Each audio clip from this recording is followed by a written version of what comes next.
Hello and welcome, guys. Welcome to week 2, episode 2 of The Parent Factor. Hope you're all keeping well.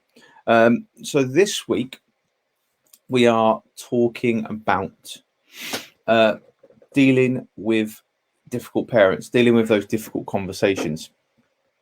So last week, if we remember, we were talking about the importance that parents play within our clubs, within our sports. And then so this week we're moving on to the next topic, which is those difficult conversations. I don't think that I speak to any coach, any leader, any manager who hasn't had a difficult conversation with a parent. However, what we do need to consider, though, guys, is why are we having those conversations in the first place? 9 times out of 10, my experience is that those can be avoided. And it all boils down to communication. So before we talk about ways that we can avoid them, what I thought is we go back and we discuss what my experiences are, and how they kind of occur. So, ways that we can kind of go through and combat and do all these sorts of things. So firstly, I think by letting the parent have their say and making sure that their input is important, and that way we can understand why they're actually upset in the first instance. There's no point in us just putting up that barrier and assuming that we're right, they're wrong, because that instantly creates an issue. However, there's only one point I would ever interrupt during these conversations, and that interruption is if they start to raise their voice. Raised voices in a conversation just lead to an onset and an escalation of raising voices. So when you raise your voice, then they raise their voice, or they raise their voice, you raise their voice, it just goes up, up, up, up, up. And then in the end, it just ends up shouting at each other. So, hi, Rudy, nice to see you. I hope you're keeping well. So what we need to do is we need to make sure we're bringing our tone down. We are not allowing them to shout at us. Whatever happens, we've got to remember we're the professionals. We're going to be the professional in this point. If the parent continues to raise their voice, because I've had experiences with this as well, where even though you're de-escalating the situation, you're talking in your fairly calm, sensitive tone, then I think at that point we've just cut the meeting off and we've moved that meeting to another point. It's quite clear at that point that we're not going to have the outcome that we both want from having those sorts of conversations. So therefore, let's cut our losses, come back another day, and reinvest in it. Now, the other thing is that when we're having these conversations, is that we're not going to use extremely technical language. There's no point in using really technical gymnastics or sport specific language, because they just simply aren't going to understand that.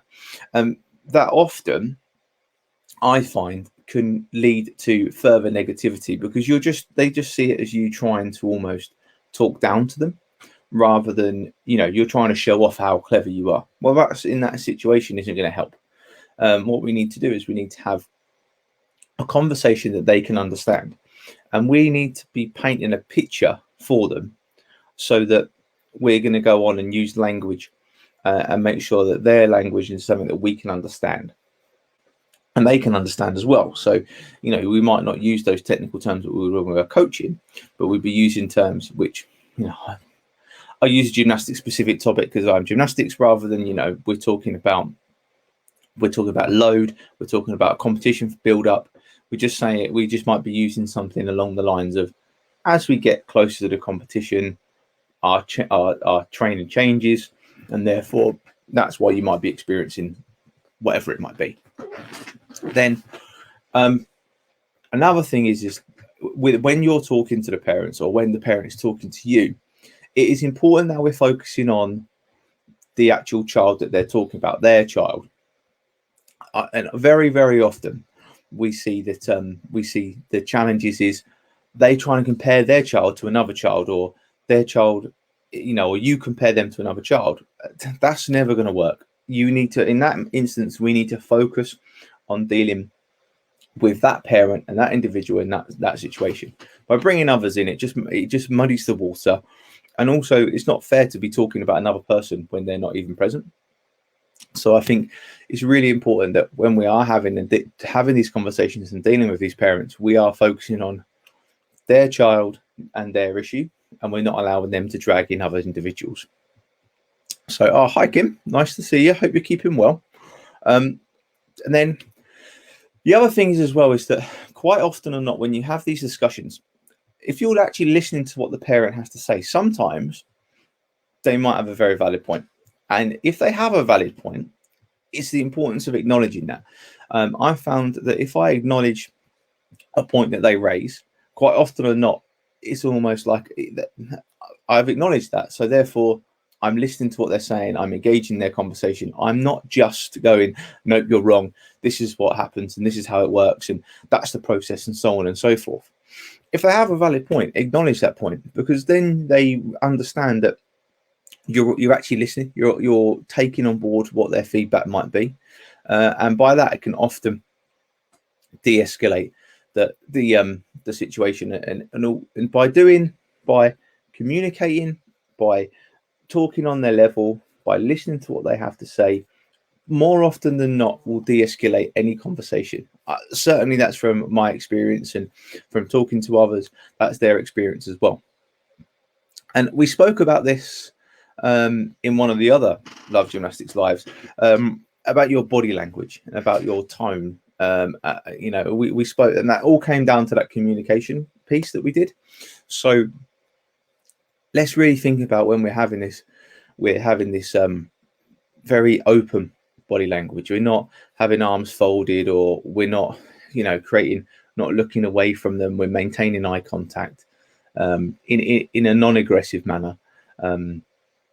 And we're just being really open and placid, because by us being placid, that's then going to hopefully de-escalate whatever the issue might be. And I know for other sports, it might be, parent is screaming from the sideline, or maybe they're trying to coach over the coach, which we can often see. However, I think there's some important points which we'll come to in a second, which will help avoid those. One thing that I will always advocate, and I think is a must, is actually something that I have in some of my policies that I have at my club, is that if you are having a meeting with a parent, ensure there is another person with you there while you're discussing it. It's very often that coaches, as coaches, we just grabbed at the end of a session, or can I just have 2 minutes? And that's fine if it's just to come. Oh, how did Johnny get on today? So on and so forth. However, if they then start prying and they start, the conversation starts turning more technical, and we can all sense it, then I think the important thing is we go, okay, I think this is a conversation we need to have at another time. So, maybe we can arrange a meeting and we can sit down and have a chat about whatever those points might be. But not only that, but you're then putting it in a controlled environment.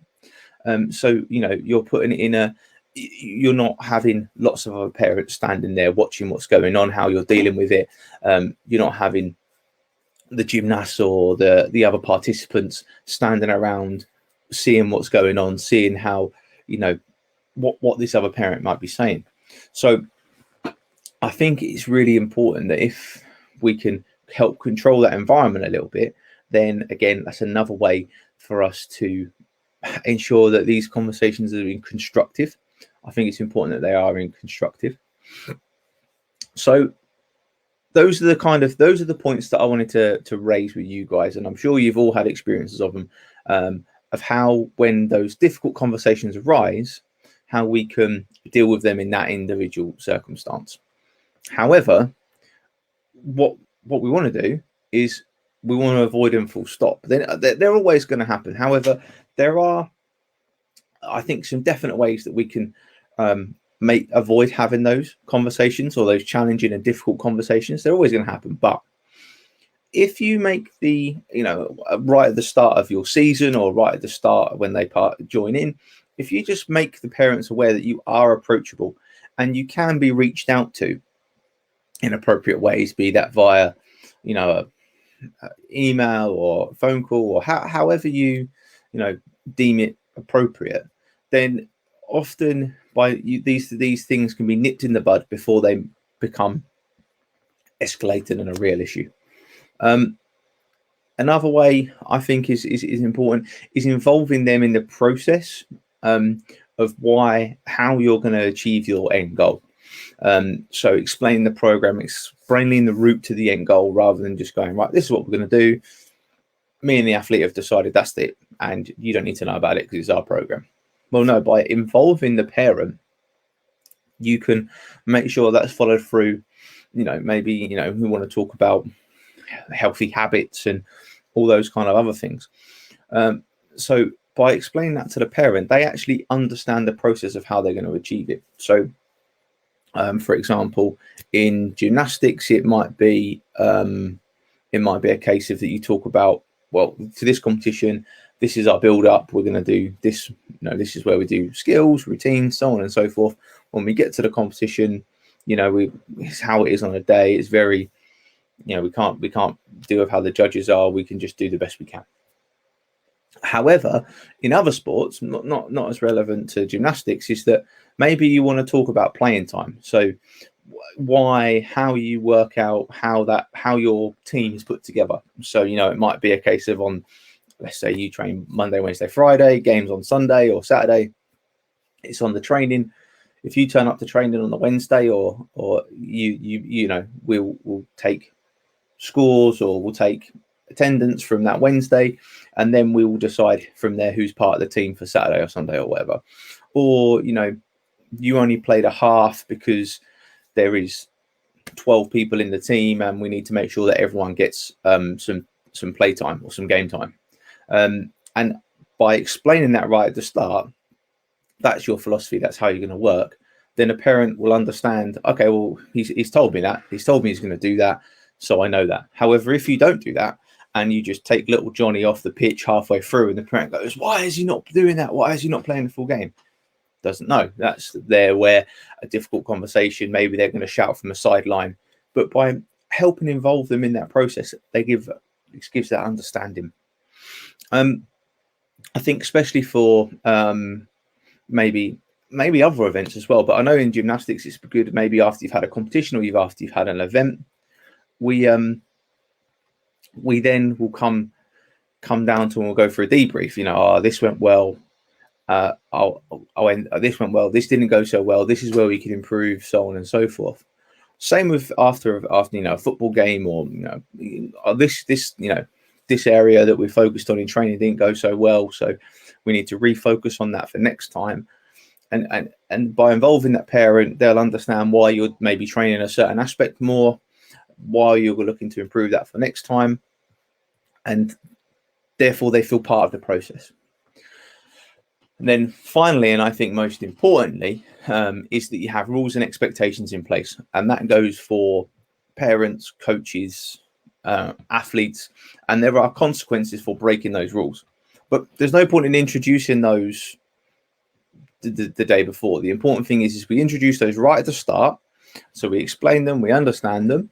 And then after that, after those rules and expectations are in place, if there is they break a rule or they don't abide by it, then you can go, well, you didn't actually listen to here it says in the rules, you're not allowed to scream and shout at, over the top of me at a sideline. Otherwise, you will be asked to leave, the grounds, or, you can't. The reason why the balcony is you're now not allowed to go on a balcony or the viewing area is because you keep coaching over the top of the coach. And you've explained those rules and they're there in place to safeguard everyone. And then the last one is having those open lines of communication. So we talked about right at the start, we talked about it the other day, communication is key. Communicating everything, how you're doing it, is key. And sometimes why you're doing it as well is very important too. But hopefully You've taken some. I've given you some handy hints and tips and things which I've gained from my experience, and maybe some things you can put in place in your own situations and in your own settings to really help decrease the frequency of having those difficult conversations and dealing with those challenging behaviors. So remember, guys, that we've got another one. We've got episode 3 coming up next week, which is how can parents support us even more than what they do. If you haven't seen episode 1, it is still on the Facebook page, so head over, go and have a look at that. And I'll be tracking these comments. So if you guys have got any feedback, anything you want to add, I would really look forward to seeing and having a conversation with you guys. If you had any specific situations which you've really struggled with, that would be great. So again, stay safe. Hope you guys are all really enjoying and engaging doing your online stuff, and I will see you all next week. Ciao.